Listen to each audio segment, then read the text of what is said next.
आप सभी का बच्चों कक्षा 11वीं फिजिक्स अध्याय 3 समतल में गति इस क्लास में स्वागत है।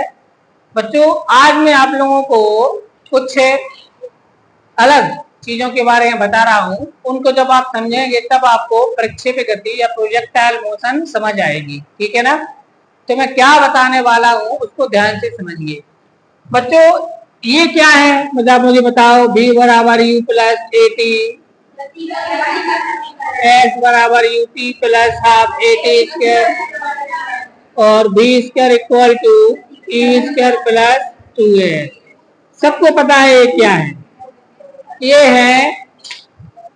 है एक विमीय एक समान त्वरित गति के लिए गति के समीकरण। क्या है ये? एक विमीय एक समान त्वरित गति के लिए गति के समीकरण। बच्चों लेकिन हम एक विमीय गति तो पढ़ ही नहीं रहे हैं। हम कौन सी गति पढ़ रहे हैं?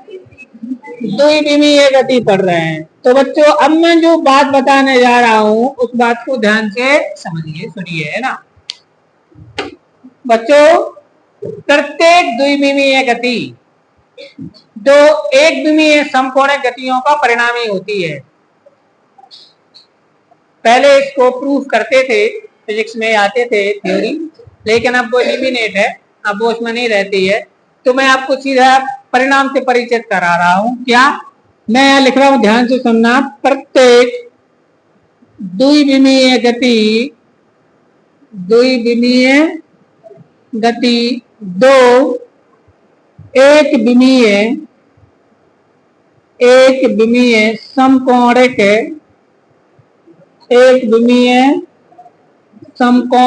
गतियों का परिणामी होती है। इस बात को जितने अच्छे से आप समझ जाएंगे प्रोजेक्टाइल मोशन आपको उतने अच्छी तरीके से समझ में आएगी और दैनिक जीवन की चीजें भी बहुत अच्छी तरह से आपको समझ में आने लगेंगी अगर आप इसको समझ पाए, है ना। मैं पूरी कोशिश करूंगा कि आपकी फ्रिक्वेंसी के लेवल पर आके आपको बता सकूं। प्रत्येक द्विविमीय गति दो एक विमीय समकोणिक गतियों का परिणामी होती है। इसका मतलब हुआ कि जो कोई गति होती ना द्विविमीय, वो दो एक विमीय गतियों से मिलकर बनती है। कैसे बनती है? कैसे मिलकर बनती है? क्लियर हो गई ना बात। कोई भी द्विविमीय गति हो उसके अंदर वास्तव में दो एक विमीय गतियां होती हैं। इसलिए क्या होता है, जब हमें द्विविमीय गति का कैलकुलेशन करना हो तो हमारे लिए एक विमीय गति के समीकरणों का ही प्रयोग करना होता है। अभी दो इसमें लिखा है द्विविमीय गति दो एक विमीय समकोणिक गतियों को परिणामी होती है। मतलब इसका मतलब ऐसे समझ लीजिए, जैसे मान लीजिए एक बॉक्स रखा है, इस बॉक्स को एक स्थान एक यहां से खींच रहा है, एक इंसान यहां से खींच रहा है। बताओ ये कहां जाएगा? ये बीच में से जाएगा। आप रस्सी से यहां खींच रहे हैं, ये यहां खींच रहा, तो कहां पे जाएगा? बीच में से ही जाएगा। अरे सदस्यों का समान तत्व नियम लगा दो तो दो सदस्यों का परिणामी कहां से निकलता है? आप ये नहीं सोचना कि सदस्य घटना से सदस्य बना है। ऐसा होता है, इसलिए उन्होंने नियम बना दिया समांतर चतुर्भुज नियम। ऐसा होता है, ऐसा नहीं है कि समांतर चतुर्भुज नियम बना उसलिए बॉक्स बीच में से जाएगा। नहीं, बॉक्स बीच में से जाता है इसलिए समांतर चतुर्भुज नियम बना है। बात समझ आएगी ना। आप ही कल्पना करो कि मान लीजिए इस कुर्सी को ऐसे बांध लूं, एक रस्सी यहां से एक रस्सी यहां से, और फिर मैं भी खींच रहा हूं वो भी खींच रहा है, इस तरफ उस तरफ, तो कहां जाएगी? बीच में से जाएगी। क्यों जाएगी बीच में से? क्योंकि सदिश योगफल का समांतर चतुर्भुज नियम क्या बता रहा है कि दो सदस्यों का परिणामी कहां से होकर जाता है उनके। तो एक बात बताओ, ये हुई एक गति, ये हुई, इस गति की मैंने थोड़ी को नाम दे दिया vx, ये vx वेग हो गया। ये कौन सा हो गया? v वाई, और ये हो गया v, इसका वेग है v। तो v कहां से आया? vx और v वाई के परिणामी से आया। मान लीजिए vx स्पीड से खींच रहा है और ये vy स्पीड से खींच रहा है, तो इसकी स्पीड ना तो vx होगी ना vy होगी। क्लियर है? क्लियर है ना। इसकी स्पीड जो भी होगी वो मैंने v मान ली, तो ये v की स्पीड से बीच में से जाएगा। तो क्या ये बात आपकी समझ में आ रही है कि इसकी जो मतलब दो लोग उसको खींच रहे हैं, दौड़ रहे हैं, तो जो इसका रिजल्ट होगा, इसका रिजल्ट होगा वो इन दोनों से अलग होगा, बीच वाला रिजल्ट परिणामी दोनों का रिजल्टेंट वेक्टर कैसा होगा, अलग। तो यहाँ पर क्या होगा, ये है द्विविमीय गति, क्योंकि इसमें दो निर्देशांक बदलेंगे। बात समझ आ रही है? जैसे कोई वस्तु यहाँ से यहाँ चली गई, कितने निर्देशांक बदलेंगे उसके, देखो जरा कितने निर्देशांक बदलेंगे, एक्स भी बदल गया और तो कौन सी गति की उसने, द्विविमीय गति की। तो जब कोई वस्तु द्विविमीय गति करती है तो उसकी गति के कितने निर्देशांक बदलते हैं, ये बात सबको समझ में आ गई। अच्छा सोचिए, ये नहीं खींच रहा है, अकेला ये खींच रहा है, तो फिर यहाँ जाएगा, एक ही निर्देशांक बदलेगा। अब मान लो ये खींच रहा है, ये नहीं खींच रहा है, तो एक ही बदलेगा ना, कौन सा बदलेगा, अकेला y, यहाँ पे कौन सा बदलेगा, अकेला x, लेकिन दोनों खींच रहे हैं तो दोनों बदलेंगे। ये बात समझ में आ रही नहीं आ रही है? तो यहाँ पर द्विविमीय गति करेगा, तो द्विविमीय गति वास्तव में दो एक विमीय समकोण गतियों का परिणामी होती है। इसीलिए द्विविमीय गति में प्रत्येक समीकरण को दो भागों में लिख करके द्विविमीय गति के वेग, त्वरण, विस्थापन आदि की गणना की जाती है। अर्थात द्विविमीय गति में अगर आपको ये समीकरण लगाना है तो कैसे लगाएंगे, ध्यान देना सब बच्चे, कैसे लगाएंगे। v को ऐसे लिखेंगे, v लिखेंगे vx बराबर uxt plus ux plus axt, ये हो गया पहला समीकरण। फिर दूसरा क्या बनेगा, vy बराबर uy प्लस ay, ये है वो वेग का समीकरण। और इससे v कैसे बनेगा, तो v के लिए सूत्र होगा, पिछले लेक्चर में बताया था, याद करो, bx का स्क्वायर प्लस आई बात समझ में आई। तो द्विविमीय गति में आपको वेग निकालना है, वेग। तो द्विविमीय गति में वेग कैसे निकलेगा, पहले निकलेगा क्षैतिज वेग, फिर निकालेंगे और फिर दोनों को मिला करके बनाएंगे द्विविमीय गति में वेग। आगे बात समझ में ना। इसी प्रकार विस्थापन निकालना है हमें, तो इसके दो मिलेंगे। पहला समीकरण होगा x बराबर uxt प्लस 1/2 axt स्क्वायर, दूसरा होगा y equal to uyt plus 1/2 ayt square, और फिर निकलेगा s बराबर आएगा under root of x square plus y square. तो आपका विस्थापन निकलेगा। पहले निकालना पड़ेगा क्षैतिज विस्थापन, फिर निकलेगा ऊर्ध्वाधर विस्थापन, फिर निकलेगा द्विविमीय गति का विस्थापन, बाद में निकलेगा। समझ आएगी ना। कितने कितने कैलकुलेशन करना पड़ेंगे, दो। इसी प्रकार से तीसरा वाला, अब इसका आप लोग बताओ। पहला समीकरण होगा vx square equal to ax square plus 2ax into x विस्थापन, फिर दूसरा vy square equal to uy square plus 2ay into y। बात समझ आएगी ना। तो जो हमारे पास इससे क्या निकलेगा, तीसरा समीकरण। तो याद रखना द्विविमीय गति के लिए, किसके लिए, गति के समीकरण पेयर के रूप में प्रयोग किए जाते हैं, पेयर के रूप में, इस टाइप से। क्या मैं सबको समझा पाया ये बात। और इससे अगर आपको भी बनाना है तो वही फॉर्मूला ऊपर वाला लगेगा। तो ये है x वाला वेग, ये है y वाला वेग, और ये है कुल वेग, परिणामी वेग। क्लियर समझ में आ रही बात कि नहीं आ रही बात। अब आप लोगों को याद होगा पिछले लेक्चर में जब मैं पेपर बना रहा था तब आप लोगों को मैंने बोला था कि चलो टीवी पर लगा देते हैं, तब तक आप लेक्चर को समझिए, बताया था ना। तो आप लोगों ने देखा था उसको, कुछ बच्चों ने कोशिश की थी देखने की, तो उसने डायरेक्ट ये समीकरण यूज किए थे, याद करो आप, सीधे समीकरणों का प्रयोग किया गया था। ये समीकरण आए कहाँ से, ये समीकरण यहाँ से आए। क्यों, इतनी थ्योरी आपकी बुक में अब है नहीं है, कौन सी, कि द्विविमीय गति, प्रत्येक द्विविमीय गति तो एक द्विविमीय समकोण गतियों का परिणामी होती है। इसी प्रकार अगर त्रिविमीय गति की बात करें तो प्रत्येक त्रिविमीय गति तीन एक विमीय समकोण गतियों का परिणामी होती है। इसलिए त्रिविमीय गति में प्रत्येक समीकरण के 3 रूप हो जाएंगे, Vx बराबर, Vy बराबर, Vz बराबर, एक और आएगा Vz, तो 3 हो जाएंगे। और फिर 3 से अलग अलग कैलकुलेशन करके तीनों का एक करेंगे। जैसे यहाँ पर 2 अलग अलग कैलकुलेशन किए।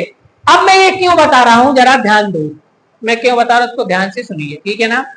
जैसे मैंने मान लीजिए एक पत्थर को मैंने फेंका, मैं चलो यहाँ से पत्थर को यहाँ से मान लो मैं फेंक रहा हूँ, ठीक है ना। यहाँ से मैंने फेंका और यहाँ गिरा, यहाँ से मैंने पत्थर को फेंका, ये जमीन है और पत्थर यहाँ पर आकर के गिरा, ओ से फेंका और ए पर गिरा। ये बात सबको समझ में आ रही। तो पत्थर ने कौन कौन सी विस्थापन तय किए, तो पत्थर ऊपर भी गया है और नीचे भी आया है, अर्थात उसने ऊर्ध्वाधर विस्थापन भी तय किया है और क्षैतिज भी तय किया है। तभी तो ये द्विविमीय गति है। तभी तो ये कौन सी गति है, इसने ऊर्ध्वाधर विस्थापन भी तय किया है और ऊपर भी गया है। अगर मैं किसी पत्थर को छत से फेंकूं, ये छत है और छत से मैंने सामने की ओर फेंका, तो वो ऐसा आएगा, सीधा थोड़ी चला जाएगा। तो बताओ उसने कौन कौन से विस्थापन तय किए, उसने क्षैतिज विस्थापन तय किया। यहाँ से यहाँ तक का विस्थापन कहलाएगा क्षैतिज विस्थापन, इसको मैं थोड़ी देर को एक्स मान लेता हूँ। और उसने ऊर्ध्वाधर विस्थापन भी तय किया है, क्योंकि ऊपर से कहाँ आ गया, दोनों विस्थापन तय किए उसने। कौन कौन से। अब अगर आपसे कोई पूछे कि बताइए उसने क्षैतिज विस्थापन कितना तय किया है, तो हम लगाएंगे ये वाला इक्वेशन, एक्स निकाला है, एक्स निकाला है ना। और कोई आपसे पूछे उसने ऊर्ध्वाधर विस्थापन कितना तय किया, बात समझ आ गई ना। क्योंकि जब कोई वस्तु द्विविमीय गति करेगी तो वो दोनों विस्थापन चलेगी, दोनों चलेगी, ऊर्ध्वाधर भी चलेगी और समझ आ गई ना बात। तो इस प्रकार से हमें जब कैलकुलेशन करना होगा इस प्रकार का, तो हमें ये समीकरण पेयर के रूप में लगाने पड़ेंगे। हम क्षैतिज गति के लिए अलग कैलकुलेशन करेंगे, ऊर्ध्वाधर गति के लिए अलग कैलकुलेशन करेंगे, दोनों को मिलाएंगे और दोनों को मिलाने के बाद आपको जो इक्वेशन मिलेगा वो द्विविमीय गति का इक्वेशन होगा। बात समझ में आ गई ना, क्लियर होगी बात सभी को। इन इक्वेशंस को 2 तरीके से प्रयोग करते हैं। कभी कभी ये ऐसा भी लिखा रहता है, x equal to X not plus uxt plus 1/2 axt square, y equal to होता है y not plus uyt plus 1/2 ay square. ये टी स्क्वायर, यहाँ पर क्या लिखना था टी, यहाँ भी क्या लिखना था टी। तो ये और ये एक ही चीज है। इसका मतलब क्या है, जैसे मान लीजिए ये एक कार्तीय तल है, अगर कोई वस्तु यहां से स्टार्ट होती है मूल बिंदु से, तो ये भी 0 ये भी 0, तो समीकरण ऐसे बन जाएंगे। लेकिन वह अपनी गति मूल बिंदु से स्टार्ट नहीं कर सकती, कर रही है, पहले से ही वो यहाँ पर है, दूर है मूल बिंदु से। मान लो यहाँ से स्टार्ट हो रही है, यहाँ से स्टार्ट हुई और यहाँ तक गई, तो पहले से कहां पर है, वो यहाँ पर है और फिर वो यहाँ तक गई। तो आप ए समीकरण लगाओगे तो ये x बताएगा यहाँ से यहाँ तक का कितना गया था, और y यहाँ से यहाँ तक में y कितना है, तो वो तो यहाँ से यहाँ तक का बताएगा। और आपको चाहिए कहां से है, तो फिर हमें ये वाला जोड़ना पड़ेगा ना। तो पहले वो जहां पर थी उसको मानेंगे हम x0 y0, तो जब उसका क्षैतिज विस्थापन निकालेंगे तो उसमें x0 क्या कर देंगे, प्लस कर देंगे, और जब ऊर्ध्वाधर विस्थापन निकालेंगे तो उसमें y0 क्या कर देंगे। लेकिन ये मूल समीकरण ऐसे है मूल, लेकिन हम जो कैलकुलेशन करेंगे उसमें हमें मान के चलेंगे कि जहां से वस्तु स्टार्ट हो रही है मूल बिंदु वही है, तो ये अपने आप क्या हो जाएंगे 0। तो फिर आपका इक्वेशन यहाँ से स्टार्ट। मेरी बात समझ आ रही है आपको। मैं इसलिए बता रहा हूँ क्योंकि आपने किसी डिफरेंट बुक को पढ़ा या किसी डिफरेंट लेक्चर को देखा, उसने यहाँ से स्टार्ट किया, चौकलेगा अरे सर ने तो मुझे ऐसा समीकरण बताया था और इसका समीकरण ऐसा लिखा है, तो दोनों एक ही है। दोनों कैसे हैं भाई, यहाँ से खिड़की तक की दूरी नापना अलग बात है और इस स्टैंड से वहां तक की दूरी नापना। अब मान लीजिए आपको स्टैंड से वहां तक की दूरी आपने कैलकुलेट कर ली, लेकिन चाहिए थी यहाँ से, तो इतनी जोड़ोगे, उसमें नहीं जोड़ोगे। ये जो जोड़ोगे वही x0 है, ये जो जोड़ोगे वही क्या है, समझ आएगी ना बात। x कहलाया यहाँ से वहां तक का, लेकिन आपको तो शुद्ध विस्थापन थोड़ी मिलेगा, विस्थापन तो यहाँ से चाहिए था जहां मैं खड़ा हूँ। तो कैसे निकालोगे यहाँ का विस्थापन, इतना जोड़ना पड़ेगा ना। तो पहले वो कहां पर थी वो पोजीशन नोट कर लो, पोजीशन को उसमें जोड़ देना, ठीक है ना। तो ये और ये कैसे इक्वेशन है, एक ही है, क्लियर है। जब आप अगर आप इसको लगाओगे तो हमारे कैलकुलेशन में यहाँ पर x0 बराबर 0, y0 बराबर 0, हम ये कह के चलेंगे कि वस्तु कहां पर रखी है, मूल बिंदु पर, या वस्तु जहां पर है वहीं पर मैंने मूल बिंदु लिया है। तो वहां पर x0 की वैल्यू 0 हो जाएगी, y0 की वैल्यू भी 0, क्योंकि मूल बिंदु के निर्देशांक क्या होते हैं, 0 0, ये भी 0 हो जाएगा, ये भी 0 हो जाएगा, तो यही आ गया ना। लेकिन कभी रेयर केस में ऐसी कंडीशन है कि वो कहे कि नहीं वो तो मूल बिंदु से 2 इकाई दूरी पर रखी है, अब उसके बाद कैलकुलेशन करना है, तब इसकी वैल्यू कितनी हो जाएगी, 2। लेकिन हमारी बुक में ये केसेस नहीं आएंगे, लेकिन आपके सामने ऐसे केस आ सकते हैं, तो मैं ध्यान रखना है, ये और ये एक ही है। अब इतना विवेक हमें होना चाहिए कि ये वाली यूज करना है या ये वाली यूज करना है, हमें पता होना चाहिए, ठीक है ना। हम चूंकि जहां से वस्तु गति प्रारंभ करेगी वहीं पर मूल बिंदु लेंगे, इसलिए हम ये यूज कर लेंगे, बात समझ में आई। लेकिन आपको आपकी एनसीईआरटी बुक में ये वाला मिलेगा,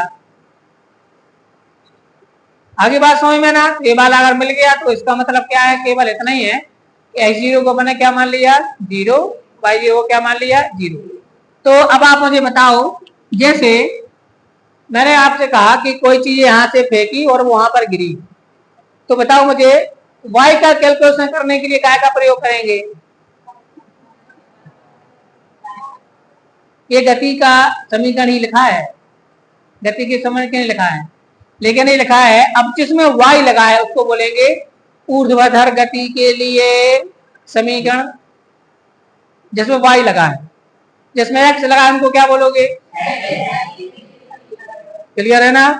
अगर किसी वस्तु को आप द्विमीय में कोई वस्तु गति कर रही है तो उसके वेग के 2 घटक होंगे, x घटक और होते ही है, समझ आ गई ना बात। और वस्तु दोनों घटकों के प्रभाव के अंतर्गत गति करती है, दोनों घटकों के प्रभाव के अंतर्गत गति करती है, बात समझ में आ गई ना। जैसे मैंने किसी वस्तु को सामने की ओर फेंका लेकिन फिर भी वो नीचे जाएगी, क्यों जाएगी, मैंने तो सामने की ओर फेंका है, ग्रेविटी क्या करेगी उसको, ग्रेविटी खींचेगी, तो उसमें क्या होगा, उसका जो वर्टिकल कंपोनेंट है, मतलब जो भी वाई है बढ़ेगा और भी एक्स कॉन्स्टेंट रहेगा। भी एक्स कॉन्स्टेंट क्यों रहेगा, बहुत थोड़ा सा कैलकुलेशन है कि चूंकि मैंने उसके सामने की ओर फेंका था और ग्रेविटी कहाँ काम कर रही है, नीचे की ओर, तो उसका डिस्प्लेसमेंट इस तरह पूरा, ग्रेविटी नीचे काम कर रही है, ग्रेविटी मतलब फोर्स। तो जब फोर्स और डिस्प्लेसमेंट परपेंडिकुलर हो तो वर्क 0 होता है। अब ये पढ़ेंगे अपन अगले वाले चैप्टर में ना, कार्य ऊर्जा शक्ति वाले अध्याय में आएगी बात, ठीक है ना। तो यहाँ पर जो क्षैतिज वेग है, क्षैतिज घटक पर ग्रेविटी का कोई प्रभाव नहीं पड़ेगा। ग्रेविटी क्या करेगी, वर्टिकल को बढ़ाती जाएगी, तो वर्टिकल बढ़ने से वो कहाँ हो जाएगी, उसकी डायरेक्शन नीचे की ओर हो जाएगी। अब ऐसा क्यों कह रहा हूं मैं, क्योंकि अगर उसका जो क्षैतिज घटक 0 हो गया तो वो सामने नहीं जाएगी, सीधी नीचे ही गिर जाएगी। और अगर ए वाला 0 हो गया तो कभी नीचे आएगी नहीं, सामने ही चली जाएगी। तो जो वाला घटक होगा वही काम तो करेगी। जैसे इस वस्तु को मैंने फेंका, इसमें वेग का क्षैतिज घटक है लेकिन ऊर्ध्वाधर घटक नहीं है, तो फिर सीधी जाएगी, नीचे आएगी नहीं। अब इसमें अगर वेग का ऊर्ध्वाधर घटक काम कर रहा है, क्षैतिज घटक 0 है, तो ये कहाँ जाएगी, और अगर दोनों काम कर रहे हैं तो तिरछी जाएगी, सामने भी और नीचे भी, दोनों घटक है ना, y घटक भी और x घटक भी है, इसलिए सामने भी जाएगी और इस टाइप का होगा, आगे भी जा रही है और नीचे भी आ रही है, तभी तो यहाँ गिरी है, नहीं तो यही नहीं गिर जाती, यही गिर जाती ना। तो यहाँ पर गिरी तो इसमें क्या क्या चीजें आई, ऊपर से नीचे भी आई तो ऊर्ध्वाधर घटक भी है, और सामने भी गई तो क्षैतिज घटक भी है, और दोनों घटक हैं, इसमें दोनों गतियां की है, ऊर्ध्वाधर गति भी की है और क्षैतिज गति भी की है। इसका मतलब क्या हुआ, इसका मतलब हुआ इसमें दोनों वेगों के प्रभाव हैं, क्षैतिज वेग का भी प्रभाव है और ऊर्ध्वाधर वेग का भी प्रभाव। क्षैतिज वेग के कारण वो सामने गई है और ऊर्ध्वाधर वेग के कारण नीचे आई है, इसलिए वह सामने और नीचे दोनों जगह आ रही है। ठीक है ना। अब एक बात बताना मुझे पूरी ईमानदारी से, जैसे मैं छत से किसी वस्तु को सामने ऐसे फेंकूं, बिल्कुल सामने फेंक रहा है, बिल्कुल ऐसे ही, और वो आएगी कहां पर, तो वो नीचे क्यों आ रही है, ग्रेविटी के कारण क्यों आ रही है, लेकिन हमने कहां फेंका था उसको, अगर ग्रेविटी नहीं होती तो कभी नीचे नहीं आती, सामने की ओर ही चली जाती, कभी नीचे नहीं आती, ग्रेविटी नहीं होती तो। अच्छा, हम यहाँ पर जितना कैलकुलेशन करेंगे उसमें एक बात मान लेना, एक बात ध्यान रखना, अंडरस्टूड है, पहले से बता दूं, हम वायु के घर्षण को जीरो मानेंगे। वायु रोकती है हर चीज को, यहाँ पूरे में वायु भरी है तो वायु क्या करती है, रोकती है, उस पर वो रेजिस्टेंस पैदा करेगी उसकी गति में, लेकिन हम वायु के रेजिस्टेंस को जीरो मानेंगे, इसलिए हम क्षैतिज घटक को कांस्टेंट मानेंगे। नहीं तो क्षैतिज घटक घटेगा, अगर कोई वस्तु सीधी जा रही है, वायुमंडल में गति कर रही है, तब उसकी स्पीड क्या होगी, घटेगी, क्योंकि हवा का विरोध झेलना पड़ेगा ना। तो हम ये मान के चलते हैं कि जब जितना भी कैलकुलेशन करते हैं फिजिक्स में, यहाँ पर गति वाले इसमें, तो हम जो ये वायुमंडल का प्रभाव को क्या मान लेंगे, जीरो। तो यहाँ पर जब मैंने स्टार्टिंग में फेंका, तो मैं आपसे बस दो क्वेश्चन पूछ रहा हूँ स्टार्टिंग में। प्रारंभिक वेग को अपन क्या से प्रतिशत करते हैं, यू से। तो मैंने यहाँ प्रारंभिक वेग के क्षैतिज घटक को नाम दिया यूएफ, ऊर्ध्वाधर घटक को नाम दिया ई। तो मैंने वस्तु को फेंका है सामने यू वेग से, तो आप दोनों की वैल्यू बता सकते हो, किसकी वैल्यू क्या होगी। मैंने वस्तु को कहां फेंका है, सामने, सीधा सीधा फेंका ना, तो यहाँ पर ई एक्स यू बराबर ई हो जाएगा और यू वाई क्या हो जाएगा, जीरो, क्योंकि मैंने सामने फेंका ना। कहां फेंका मैंने, और चलो कैलकुलेशन करके बता देते हैं। तो ई एक्स का सूत्र होता है, ई एक्स का सूत्र होता है यू कॉस थीटा, होता है ना। तो यहाँ पर आ जाएगा यू कॉस 0 क्योंकि क्षैतिज की दिशा में फेंका ना, तो क्षैतिज के साथ इसका कितना कोण बनेगा, जीरो, तो यू गुणित 1 बराबर यू आ गया। और यू वाई का सूत्र क्या होता है, यू साइन थीटा, तो यहाँ पर आएगा यू साइन 90, साइन 90 की वैल्यू, सॉरी यू साइन 0 लिखना है, 0, तो साइन 0 की वैल्यू क्या होती है, तो यहाँ पर उसका क्षैतिज घटक यू के बराबर हो जाएगा, लेकिन ऊर्ध्वाधर घटक काय के बराबर होगा। अब दूसरा प्रश्न है, मैं किसी वस्तु को नीचे गिराता हूँ, नीचे क्यों फेंकता हूँ, गिराने जाऊँ, फेंक रहा हूँ, बिल्कुल नीचे फेंका, बिल्कुल सामने ऐसे फेंका। अब आपको बताना है यू एक्स का मान और यू वाई का मान, किसकी वैल्यू कितनी होगी, यू वाई यहाँ पर यू हो जाएगा, यू एक्स यहाँ पर, ये बातें समझ में आ रही तुम्हारे, बहुत छोटी छोटी बातें हैं, लेकिन दिमाग में बैठाना पड़ेगी, परिक्षेप गति की पहले काफी तैयारी करनी होती है, ठीक है ना। तो यहाँ पर क्या होगा, अगर मैं उसको नीचे की ओर गिराता हूँ, अब मान लीजिए मैं वस्तु को तिरछा फेंकता हूँ, अब बताओ बच्चों, ऐसा फेंका, अभी कहाँ फेंका था पहले, सामने, फिर कहाँ फेंका, या ऊपर, कहीं भी मान लो, बिल्कुल सीधा ऊपर फेंका या सीधा नीचे फेंका, इस स्थिति में यू वाई बराबर यू, यू एक्स बराबर 0, मैंने सामने फेंका, तो यू एक्स बराबर यू, यू वाई बराबर 0। अब मैंने ना सामने फेंका, ना नीचे फेंका, ना ऊपर फेंका, अब कहां फेंक रहा है, तिरछा, तिरछा फेंक रहा है। यहां पर कहां फेंका था, इसको बोलते हैं क्षैतिज प्रक्षेप, नाम याद करो, क्या बोलते हैं इसको, जब किसी वस्तु को ऊंचाई से क्षैतिज दिशा में फेंका जाता है तो उसकी गति को बोलते हैं क्षैतिज प्रक्षेप गति, क्या बोलते हैं, हॉरिजॉन्टल प्रोजेक्टाइल मोशन, क्या बोलेंगे, हॉरिजॉन्टल प्रोजेक्टाइल। लेकिन जब किसी वस्तु को ऐसा फेंकते हैं तिरछी दिशा में, तो उसको बोलते हैं त्रियक प्रक्षेप, इसका नाम क्या है, त्रियक प्रक्षेप, ऑब्लिक्यू प्रोजेक्टाइल, ऑब्लिक्यू, समझ आएगी ना बात। तो यहाँ पर ऑब्लिक्यू है एक, और दूसरा है हॉरिजॉन्टल, ये दोनों प्रकार के आते हैं, याद रखना, अलग अलग प्रकार के हैं, आपके कोर्स में ये समझ गया ना। आपको जो क्वेश्चन आएगा वो क्या आएगा, त्रियक प्रक्षेप का पथ परवलयाकार होता है, सिद्ध कीजिए। लेकिन अगर आपको आ जाए क्षैतिज प्रक्षेप का पथ परवलयाकार होता है और आपने तुमने जे वाला डेरिवेशन कर दिया तो गलत हो जाएगा, क्योंकि वो जे वाला पूछ रहा है।